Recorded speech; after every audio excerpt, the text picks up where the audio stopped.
একটা ছোট্ট গ্রামের কাছে ছিল একটা পাহাড়।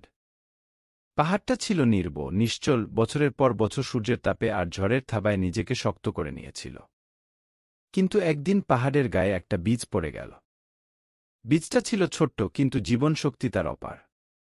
বৃষ্টি নামল, মাটি নরম হল, বীজটা অঙ্কুরিত হল। কিন্তু পাহাড়ের গায়ে মাটি কম, জল কম। ছোট্ট অঙ্কুরটির জন্যে প্রতিটা দিন ছিল একটা লড়াই। সূর্যের তাপে শুকিয়ে যেতে চাইত, পাথরের ফাটে জড়িয়ে যেতে চাইত, কিন্তু অঙ্কুরটি ছেড়ে দিল না। সে নিজের শিকড় গভীর করে মুছে দিল, আরও বেশি দৃঢ় হয়ে উঠল। দিনের পর দিন, সপ্তাহের পর সপ্তাহ, মাসের পর মাস অঙ্কুরটি লড়াই করে গেল। আর একদিন সবার চোখের সামনে ঘটল এক মহাকীর্তি। পাহাড়ের গায়ে, যেখানে কেউ ভাবতে পারত না, সেখানে ফুটে উঠল একটা চমৎকার ফুল। ছোট্ট, সাদা, কিন্তু তার সৌন্দর্য ছিল অপার্থিব। সবাই অবাক হয়ে গেল। সেই নিশ্চল পাহাড়ের গায়ে ফুল ফুটেছে। এটা তো কেউ কখনো দেখেনি। এই ঘটনা ছড়িয়ে পড়ল গ্রামে গ্রামে। লোকে এসে দেখতে লাগল সেই অসম্ভব ফুল। আর ফুলটা সবার কাছে একটা বার্তা বয়ে নিয়ে এলো, যেখানেই হোক, যে অবস্থাতেই হোক, নেভার গিভ আপ। আপনার জীবনেও হয়তো এমন চ্যালেঞ্জ আসে যখন মনে হয় সব শেষ। কিন্তু মনে রাখবেন সেই ছোট্ট বীজের গল্প। জীবন শক্তি থাকলে, লড়াই করলে একদিন আপনার গায়েও ফুল ফুটবে। হয়তো সেটা সবার চোখ কাটবে না, কিন্তু আপনার জীবনকে সুন্দর করে তুলবে, আপনাকে অন্যদের জন্য অনুপ্রেরণা হয়ে উঠবে। তাই নেভার গিভ আপ। আপনার লড়াই চালিয়ে যান, একদিন আপনার গায়েও ফুল ফুটবে। গ্রামের ধারে ঝিলের পানিতে ডুবে থাকা সবুজ মাঠের কোণে ছিল একটা ছোট্ট ঝুপড়ি। সেখানে বাস করত লালু নামের একজন যুবক। লালুর গল্পটা ছিল একটু ভিন্ন। জন্ম থেকেই তার বাপায়ে ছিল একটা অক্ষমতা। হাঁটতে পারত সে লাঠির সাহায্যে, দৌড়ানো তো দূরের কথা, চলতেও একটু কষ্টই হতো। লালু স্বপ্ন দেখত অনেক। সে চাইত উঁচুতে উঠতে, গ্রামের গণ্ডি পেরিয়ে দুনিয়াকে দেখতে। কিন্তু প্রতিদিনের লাঠির ঠুম ঠুম শব্দ আর শরীরে টান অনুভব করে সে ভেঙে পড়ত।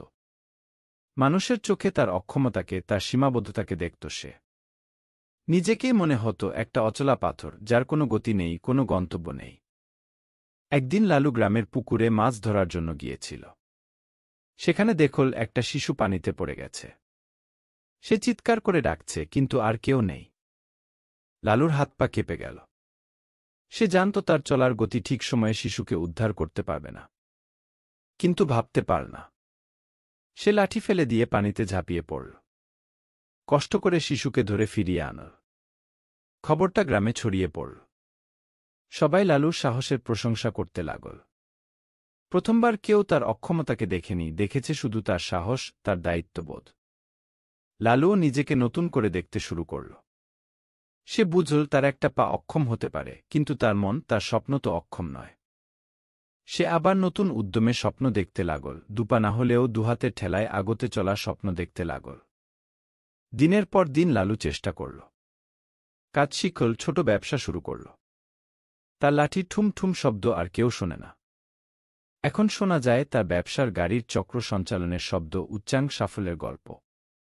লালু আজ গ্রামের গণ্ডি পেরিয়ে দুনিয়াকে দেখছে, তার সীমাবদ্ধতা নেই, আছে শুধু অসীম সম্ভাবনা। লালুর গল্প শেখায়, জীবন লাঠি ভর করে চলতে হয়, কিন্তু স্বপ্ন দেখতে দুপা লাগে না। অক্ষমতা শরীরে থাকতে পারে, কিন্তু মনে থাকলে চলার গতি বাধাগ্রস্ত হয় না। সাহস, দৃঢ়তা, একটু ইচ্ছাশক্তি থাকলেই সম্ভব যে কোনো অসম্ভব। তাই আপনিও যদি কোনো অসুবিধায় আটকে থাকেন, মনে করবেন লালুর কথা, উঠবেন, চলবেন আপনার স্বপ্নের দিকে। একটি গ্রামে থাকত দুলাল নামের এক যুবক। বোঝার বয়স থেকেই তার জীবন ছিল ঝড়ের মতো অস্থির। দারিদ্রতা, অসুস্থতা আর নানা দুর্ভাগ্যে সে ছটফট করেছে। স্বপ্ন ছিল অনেক, কিন্তু প্রতিটি স্বপ্নেই ভেঙে গেছে ঝড়ের মতো বাস্তবতার হাতে। একদিন হতাশায় গ্রামের পুকুর পাড়ে বসে আছে দুলাল।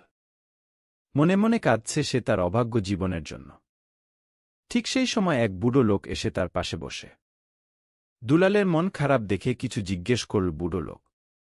দুলাল তার সব কষ্ট বুড়োর কাছে খুলে বলল। মনোযোগ দিয়ে শুনলেন বুড়ো লোক। তারপর বললেন, ও বাবা, তুমি এই পুকুরের দিকে তাকাও। দুলাল তাকালো পুকুরে। কয়েকটি পদ্মফুল ফুটে আছে কাদার মধ্যে থেকে। এই ফুলগুলো দেখছ? এরা কত চেষ্টা করে ফুটেছে জানো? কাদার নিচে অন্ধকারে ঠান্ডা পানিতে লড়াই করে এরা নিজেদের সৌন্দর্য প্রকাশ করেছে।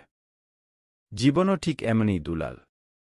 ঝড় আসবে, কষ্ট আসবে, কিন্তু তুমি তোমার লক্ষ্যকে ধরে রেখো। চেষ্টা করো, লড়াই করো, তবে হাল ছেড়ো না। ঠিক এই পদ্মফুলের মতো তুমিও তোমার জীবনের সৌন্দর্য প্রকাশ করবে। বুড়ো লোকের কথাগুলো ছিল দুলালের জন্য ঝড়ের পরে সদর বৃষ্টির মতো। তার মন আলো হয়ে গেল। সে বুঝল জীবনে ঝড় আসবেই, কিন্তু সেই ঝড়কে উপেক্ষা করে এগিয়ে যেতে হবে। তখনই সাফল্য আসবে, স্বপ্ন পূরণ হবে। দুলাল আবার জীবনযুদ্ধে ঝাঁপিয়ে পড়ল। সে কঠোর পরিশ্রম করল, বাধাবিপত্তি ডিঙিয়ে এগিয়ে গেল। আর কয়েক বছরের মধ্যেই সে তার স্বপ্ন পূরণ করল। তার নিজের ব্যবসা শুরু করল, পরিবারের ভালো দেখল। একদিন সেই পুকুর পাড়ে দুলাল আবার গেল। সেখানে বসে পদ্মফুলের ঘ্রাণ নিয়ে মনে পড়ল বুড়ো লোকের কথা। সে বুঝল জীবন যতই কঠিন হোক, আশা ছেড়ে দেয়া যায় না। ঠিক পদ্মফুলের মতো কাদার মধ্যে থেকেও ফুটে উঠতে হয়। শিক্ষা: জীবনে ঝড় আসবেই, কিন্তু হাল ছেড়ো না। কঠোর পরিশ্রম করো, তোমার লক্ষ্যকে ধরে রেখো।